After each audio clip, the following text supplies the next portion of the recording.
پاکستان کے لیے بہترین نظام حکومت کیا ہوگا؟ یہ وہ سوال ہے جس کا جواب ہم گزشتہ 76 برسوں سے تلاش کرنے کی کوشش کر رہے ہیں۔ پارلیمانی نظام حکومت نے بھی ہمیں ناکام کر دیا اور صدارتی نظام حکومت بھی ہم کئی دہائیوں تک آزما چکے ہیں، مگر ہماری فلاح ممکن نہ ہو سکی۔ پاکستان کا قیام ایک اسلامی فلاحی ریاست کے طور پر ہوا تھا۔ کہا گیا تھا کہ ہم قرآن اور سنت سے رہنمائی لیں گے اور نبی پاک صلی اللہ علیہ وآلہ وسلم کی تعلیمات کے مطابق اپنی زندگیاں گزار سکیں گے، مگر ایسا ممکن نہ ہو سکا۔ آج ہم مغربی جمہوری نظام میں اپنی فلاح ڈھونڈتے ہیں اور برطانوی پارلیمنٹ کو جمہوریت کی ماں قرار دیتے ہیں۔ ہم نے قرآن اور سنت سے رہنمائی لینے کی کوشش ہی نہیں کی۔ ہم نے کبھی یہ جاننے کی کوشش نہیں کی کہ دین اسلام میں خلافت سے ہم کیسے رہنمائی لے سکتے ہیں۔ سب سے پہلے ضروری ہے کہ خلافت کا مفہوم ہم پر واضح ہو۔ خلافت نام ہے حکومت الہیہ کا۔ اللہ کی حکومت، انسان کی خلافت۔ عوامی حاکمیت کی بات کرنا درست نہیں ہے۔ حاکمیت صرف اور صرف اللہ کی۔ حاکم اللہ ہے اور انسان کے پاس زمین پر خلافت ہے۔ جانشین اور نائب خلیفہ ہوگا۔ قرآن پاک کی سورہ بقرہ کی آیت 30 میں اللہ تعالیٰ فرماتے ہیں، اور وہ وقت یاد کرو جب آپ کے رب نے فرشتوں سے فرمایا کہ میں زمین میں اپنا نائب بنانے والا ہوں۔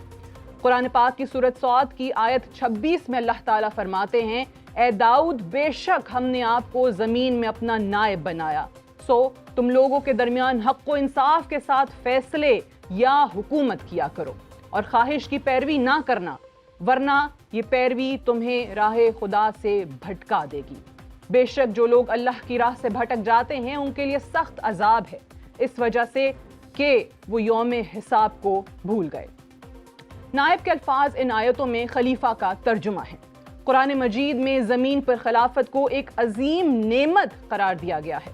یہ اللہ تعالیٰ کے ان متقی اور فرما بردار بندوں کو دی جاتی ہے جو اس کی ذمہ داریوں کو نبھانے کی صلاحیت رکھتے ہوں۔ جب تک نبوت کا سلسلہ جاری تھا، شخصی طور پر نبی پاک صلی اللہ علیہ وآلہ وسلم اللہ کے خلیفہ تھے، کیونکہ وحی کے ذریعے وہی اللہ کے ساتھ رابطے میں تھے۔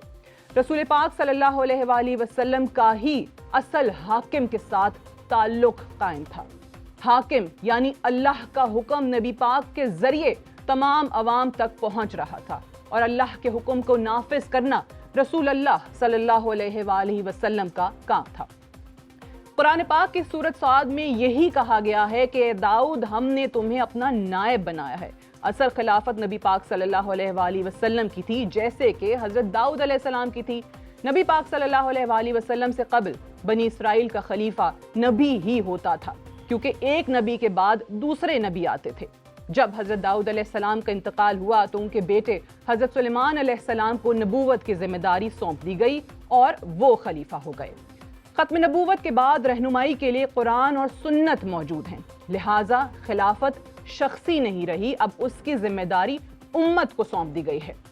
خلافت کا تفصیل میں جائزہ لیا جائے تو خلافت کفالت کی ذمہ داری لیتی ہے۔ خلافت عوام کو حقوق کا عہد کرتی ہے، تعلیم فراہم کرتی ہے اور توبہ کی تلقین کرتی ہے۔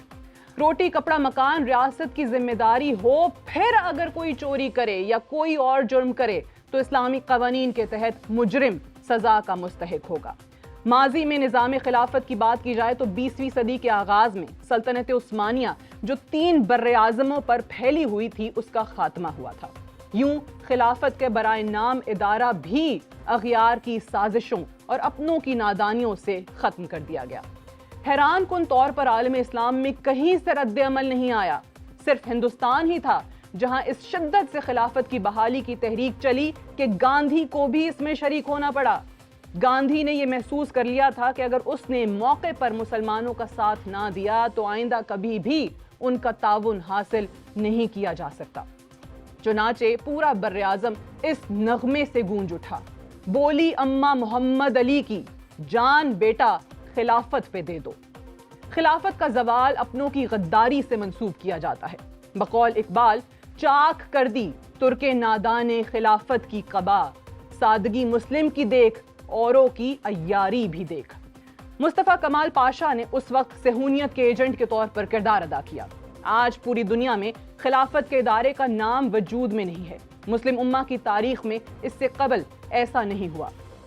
نظام خلافت ایک مرتبہ پھر برپا ہو کر رہے گا، لیکن اب جب بھی خلافت قائم ہوگی تو یہ دنیا کے کسی ایک خطے میں محدود نہیں ہوگی بلکہ عالمی خلافت ہوگی۔ احادیث نبوی میں اس کی پیشن گوئیاں موجود ہیں۔ حدیث کے علاوہ قرآن مجید میں معمولی فرق کے ساتھ یہ بات 5 مرتبہ وارد ہوئی ہے کہ نبی پاک صلی اللہ علیہ وآلہ وسلم کی بعثت پورے عالمی انسانی کے لیے ہے، جیسا کہ سورہ سبا میں ہے کہ اے نبی، ہم نے آپ کو تمام انسانوں کے لیے بشیر اور نذیر بنا کر بھیجا ہے۔ تاریخ، احادیث اور عالمی حالات پر گہری نظر رکھنے والوں کا ماننا ہے کہ امت مسلمہ زوال کا شکار ہے اور نظام میں تبدیلی وقت کی ضرورت ہے اور قرآن اور سنت کی رہنمائی کا ذریعہ ہے۔ مسلمانوں کی آخری خلافت کی بحالی کے لیے ہندوستان سے آواز اٹھائی گئی تھی۔ انشاءاللہ اب پھر تبدیلی کا وقت ہے اور ایک بار پھر اسی سرزمین سے آواز اٹھے گی جہاں سے 1 صدی قبل آواز اٹھائی گئی تھی۔ آج کے پروگرام میں جاننے کی کوشش کریں گے کہ کیا پاکستان میں خلافت کا نفاذ ممکن ہو سکتا ہے اور کیا خلافت میں ہماری فلاح ممکن ہے۔